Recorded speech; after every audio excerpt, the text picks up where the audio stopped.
और नई सरकार बनने के बाद नीतीश कुमार पहली बार अपने कार्यकर्ताओं से मिल रहे हैं और कहा यह जा रहा है कि अब कार्यकर्ताओं को गुरु मंत्र या चुनाव जीतने का मंत्र देंगे और उसके लिए बैठक बुलाई गई है और इस बैठक में तमाम कार्यकर्ता भी मौजूद रहेंगे। तो ज़्यादा जानकारी के लिए इस वक्त हमारे साथ हमारे सहयोगी अभिषेक पटना स्टूडियो से जुड़े हुए हैं। अभिषेक, बताया जा रहा है कि नीतीश कुमार चुनावी मंत्र देंगे क्योंकि लोकसभा चुनाव के लिए अब कुछ ही दिन बचे हैं और लगता है कि नीतीश कुमार उनका मन भी टटोलने की कोशिश करेंगे क्योंकि अभी कुछ दिन पहले कार्यकर्ता एक अलग ट्रैक पर चल रहे थे और एक बार फिर से उनका ट्रैक चेंज हो गया है। तो लगता है नीतीश कुमार उन्हें भी कुछ मंत्र देंगे। बिल्कुल, देखिए उदय, अब लोकसभा चुनाव का कभी बिगुल बच जाएगा और उसके बाद तमाम जो पार्टियां हैं, पॉलिटिकल पार्टियां, वो लोकसभा चुनाव की तैयारी में जुट जाएंगे। तो उसके बाद जो माफ कीजिएगा उदय, उसके बाद फिर तमाम जो राजनीतिक दल है वो लगातार तैयारियों में जुट जाएंगे और कल इसी को लेकर के मुख्यमंत्री नीतीश कुमार अपने आवास पर एक अन्य मार्ग पर तमाम जो कार्यकर्ता हैं उनको उन्होंने निमंत्रण दिया। इसमें जो विंग है, जितनी इकाइयां हैं, जितने यूनिट हैं जदयू के, उसके जितने भी सदस्य हैं, तकरीबन 11-12 यूनिट है जिसमें जदयू के तमाम जो कार्यकर्ता हैं वो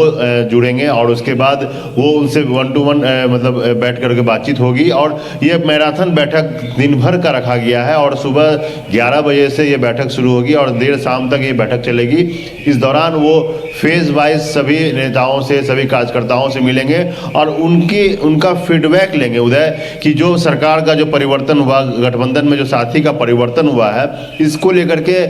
क्या कुछ जनता के बीच में है, क्या कुछ उनके मन में है और किस तरह से इस नए गठबंधन को जनता के बीच में ले जाकर के स्टैब्लिश करना है और किन बातों को सामने रखना है कि क्या कारण था जिसकी वजह से नीतीश कुमार गठबंधन में बदले हैं या फिर जो नई सरकार में वो शामिल हुए हैं और जो उनके नए दल हैं, जो नए साथी हैं, किस तरह से उसको एकोमोडेट करेंगे अपने साथ में। इसको लेकर के तमाम जो बातें हैं वो नीतीश कुमार अपने कार्यकर्ताओं के सामने रखेंगे। बिल्कुल अभिषेक, और लगता है कि ये काफी चुनौतीपूर्ण भी होता है क्योंकि हम जिन प्रवक्ताओं को देख रहे थे कल तक, जो लगातार बीजेपी को कोसते हुए एक अलग ट्रैक पर चल रहे थे, फिर से ट्रैक चेंज करके दूसरे ट्रैक पे आ जाना कहीं ना कहीं चुनौतीपूर्ण होता है और जो जमीनी कार्यकर्ता होते हैं उन्हें तो और मुश्किलों का सामना करना पड़ता होगा। बिल्कुल, देखिए जो जमीनी कार्यकर्ता है, कल तक वो आरजेडी के साथ थे, आरजेडी की बड़ाई करते थे और बीजेपी या नरेंद्र मोदी की बुराई करते थे। अब वो किस तरह से नरेंद्र मोदी की तारीफ करेंगे, किस तरह से फिर वो आरजेडी की बुराई करेंगे या फिर आरजेडी की जो खामियां हैं, लालू प्रसाद और तेजस्वी यादव की जो खामियां हैं उसको उजागर करेंगे, उसको सामने रखेंगे, लोगों के बीच पहुँचाएंगे। लेकिन जो इसको लेकर के एक फॉर्मेट कुछ जदयू ने जरूर सेट किया होगा। बतौर राष्ट्रीय अध्यक्ष नीतीश कुमार अभी जदयू की कमान संभाल रहे हैं और लगातार वो अब किस तरह से काम करना है क्षेत्र में, चूंकि अब लोकसभा चुनाव होना है और तमाम 40 सीट पर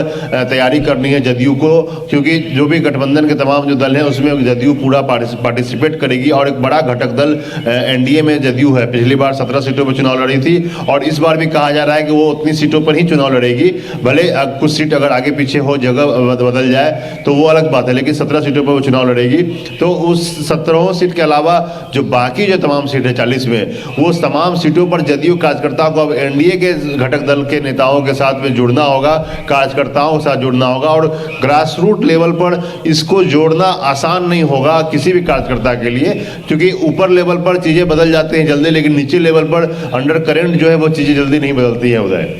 बिल्कुल अभिषेक, हमारे साथ जुड़ने के लिए और तमाम जानकारी देने के लिए आपका भी बहुत बहुत धन्यवाद।